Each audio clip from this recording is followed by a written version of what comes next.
నాగలక్ష్మి. మేము దొర్సన్పల్లె గ్రామంలో నివాసం ఉంటున్నాము. ఈవిడ మా తల్లి పనపాక సంధ్యావతి, ఇతను నా తమ్ముడు పనపాక సునీల్ కుమారు. నిన్న ఉదయము మా అన్న పనపాక బ్రహ్మము ఉరి వేసుకొని చనిపోయినాడని చెప్పేసి బట్టీలో ఉన్నటువంటి ఓనర్ అయిన నల్లగట్ల శ్రీనివాసులు రెడ్డి మా నాన్నగారికి ఫోన్ చేసినాడు. ఉదయం 10:06 ఫోన్ చేసినాడు. మీ అబ్బాయి ఉరి వేసుకున్నాడు అని చెప్పి మా నాన్నకు చెప్పినాడు. అయితే మేము హాస్పిటల్కి వెళ్ళి చూసిన మళ్ళీ 10:18 వాడు సచ్చినాడు. ఇదే మాట మా నాన్నకు చెప్పినాడు. వాడు సచ్చినాడు, పోండి మీరు అని చెప్పినాడు ఆయన.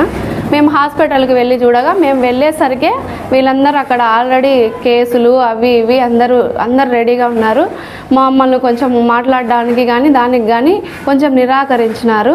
అంతగా మాకైతే సపోర్ట్ చేయలేదు ఎవరే కానీ. బాడీ దగ్గరికి పోవడానికి కానీ చూడడానికి కానీ మేము హాస్పిటల్ ఇది మీరే కాదు ఇంకా చాలామంది పేషెంట్స్ ఉన్నారు ఇక్కడ, మీరు ఇట్లా చేయకూడదని చెప్తే మా అన్న చనిపోయినాడు ఇక్కడ, మేము రాకుండా చూడకుండా ఎలా ఉంటామని అడిగినప్పుడు పోయి చూసుకోండి అని చెప్పినారు. మమ్మల్ని ఒక వితిన్ 5 minutesలోనే బయటికి వాండి మీరందరూ పోయి కేసు పెట్టుకొని రాపోండి, తర్వాత మాట్లాడతారని మేమెవ్వరం అక్కడ లేకుండానే బాడీని మాచురీలో పంపించేసినారు.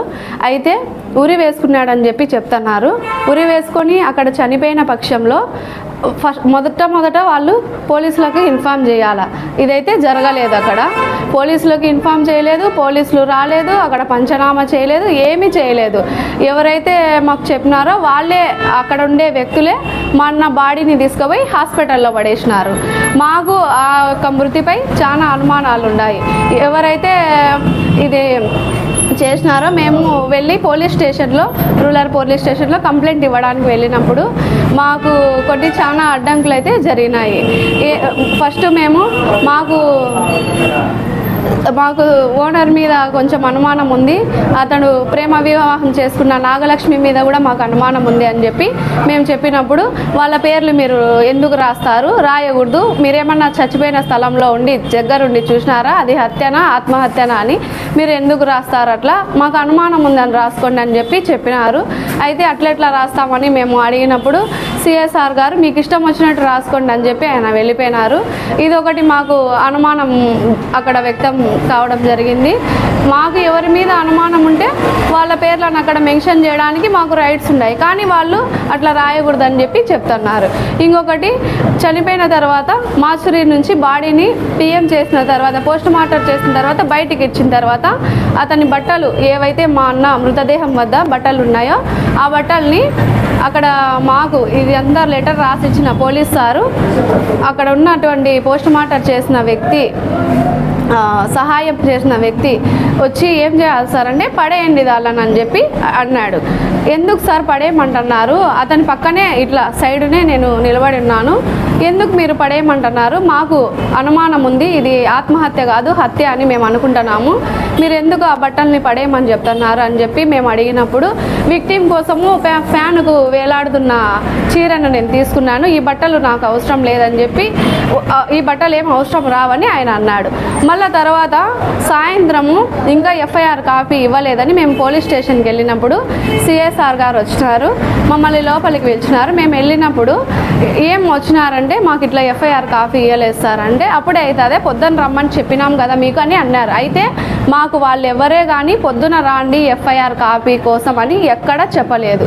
తర్వాత ఆ బట్టలు పడేయమన్నారే సార్, ఎందుకు సార్ అట్లా చెప్పినారని అడిగినప్పుడు నేను అసలు అట్లా చెప్పనే లేదు, మాకు ఎన్నో కేసులు వచ్చింటాయి ఆడ పెట్టి పోండి, నేను మా పిల్లలు తెచ్చుకుంటారని చెప్పినా మీకు అని చెప్తున్నాడు. కానీ అక్కడ మాకు సాక్ష్యం కూడా ఉన్నారు. ఈ మా తమ్ముడిని ఒరే సునీల్ ఆ బట్టలు తీసుకొచ్చి మళ్ళీ స్టేషన్ కాడ అని కూడా చెప్పినాడు.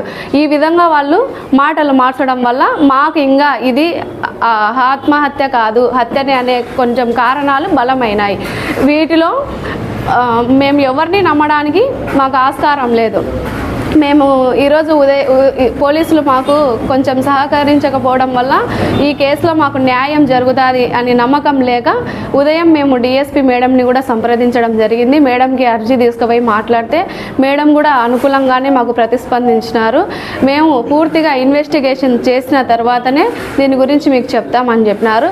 అయితే ఈ యొక్క కేసు ఉరి వేసుకున్నాడు అంటే ఎందువల్ల ఉరి వేసుకున్నాడు, అక్కడ సీసీ కెమెరాలు కూడా ఉన్నాయని చెప్పి చెప్తున్నారు.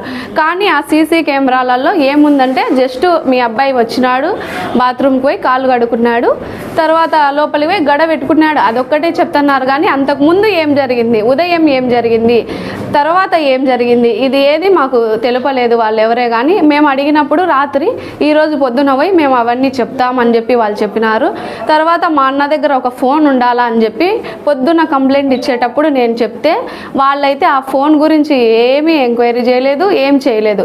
మళ్ళీ సాయంత్రం 4 గంటలకు పోస్ట్ మార్టం కాడికి వాళ్ళు వచ్చినప్పుడు నేను వెళ్ళి ఫోన్ ఉండాలా సార్, ఫోన్ ఎక్కడుంది, మీరు దాని గురించి ఏమైనా విచారణ చేసి తెలుసుకున్నారా లేదంటే సాక్ష్యాలు ఏవైనా మారిపోవచ్చు అని చెప్పి నేను అడిగినప్పుడు ఆయన నల్లగట్ల శ్రీనివాసులు రెడ్డి ఎవరైతే ఈ బట్టి ఓనర్ ఉన్నాడో ఆయనకు ఫోన్ చేసి ఫోను హాస్పిటల్ దగ్గరికి పంపి అని చెప్పి చెప్పినప్పుడు వాళ్ళు తీసుకున్న తర్వాత వాళ్ళ హ్యాండ్ ఓవర్లో పెట్టుకోకుండా ఫోన్ మా చేతికే ఇచ్చేసినారు.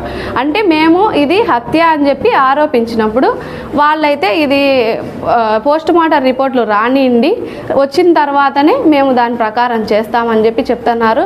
ఆ రిపోర్ట్ అయినా మాడుస్తారేమో అనే భయాలు మాలో అయితే ఉన్నాయి. ఏది ఏమైనా సరే ఇంతవరకు ఆమెను కూడా విచారించలేదు. ఆ బట్టీలోనే జరిగింది. ఆయన ఎక్కడైతే శ్రీనివాసులు రెడ్డి గారి బట్టి ఉందో అక్కడే ఇదంతా జరిగింది. ఉరి వేసుకోవడం కానీ వీళ్ళు తీసుకురావడం కానీ వీళ్ళు వాళ్ళను మా ముందర ఏమీ అడగలేదు. ఎందుకు జరిగింది ఇట్లా, ఎలా జరిగింది అని ఆయనను కానీ ఆమెను వివాహం చేసుకునే ఆమెను కానీ ఏమన్నా జరిగిందా, మీ ఇద్దరి మధ్య సమస్యలు ఏమన్నా వచ్చినాయా. అయితే ఇలా పొద్దున ఉదయం 8:30 గంటల వరకు ప్రతి ఒక్కరికి కనిపించిన వాళ్ళందరూ మాకు చెప్పినారు, మీ అన్న ఇప్పుడే మాతో మాట్లాడినాడు, ఎవరైతే పెళ్లి చేసుకున్నాడో ఆమె మీ అన్న ఇద్దరు కలిసి 3 ట్రిప్పులు ఇసుక తోలినారు అని చెప్పినారు మాకు. అంతవరకు సంతోషంగా ఆమెతో కలిసి పని చేసినవాడు ఆ కొద్ది కాలం వ్యవధిలోనే ఏం జరిగింది గొడవ మాకైతే మా కుటుంబ సభ్యులకు కానీ అతనితో ఏ గొడవలు లేవు, ఆర్థిక పరంగా అతనికి అప్పులు లేవు, ఏ సమస్యలు లేవు.